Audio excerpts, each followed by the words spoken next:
All right, good morning, my Facebook friends around the world. Miss Sunshine, Rolls-Royce technician Eddie with yet another Rolls-Royce forum video for my Rolls-Royce enthusiasts. What we have here is a disassembled Rolls-Royce brake pump. These are brake pumps that just came in. I actually have to split all of these apart, and we're going to be rebuilding them. Here's the brake pumps over here.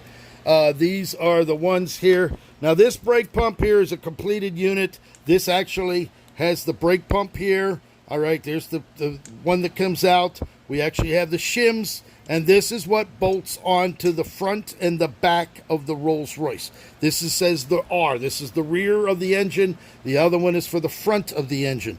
These here actually mount down onto the engine on the back. The camshaft has a lobe that pushes this piston up and down, and it actuates the pump inside here that builds up the pressure to run the suspension and the braking system.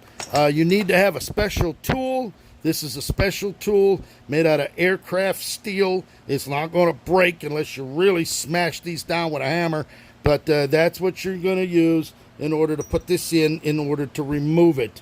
All right, so what we did, we dismantled it. Now, I had a call from a client in Texas on Friday. He was calling me about the O-ring. He said he could not find the O-ring. Now, there's two O-rings that go out here, as you can see on this one. There's an O-ring here, O-ring here. That's what seals it into this housing. All right, there's the housing right there. All right, well, on the inside, you have to pull this out. All right. And on the inside, as a matter of fact, I'm going to show you, because he couldn't find it and I was out on a job.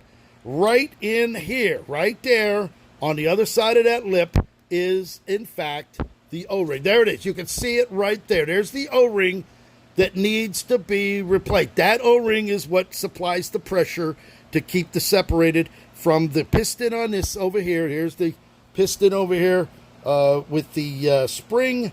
Here's the inner piece here, the valve, and then the other valve here, and then this is the end.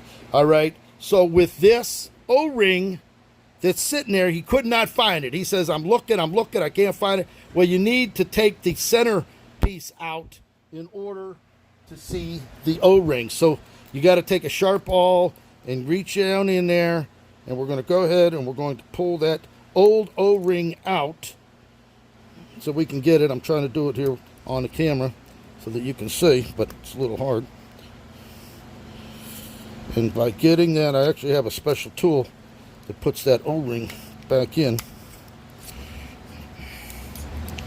That O-ring is right in there. It's jammed in there too. It's sitting down in a recess, and we're going to have to get what we can.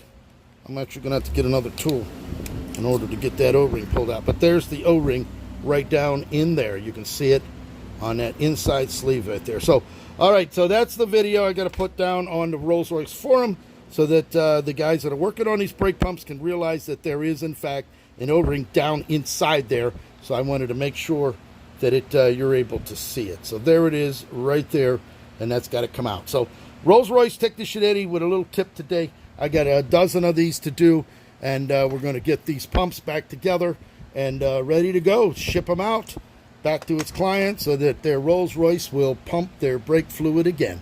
Have a great day. God loves you, and Eddie does too.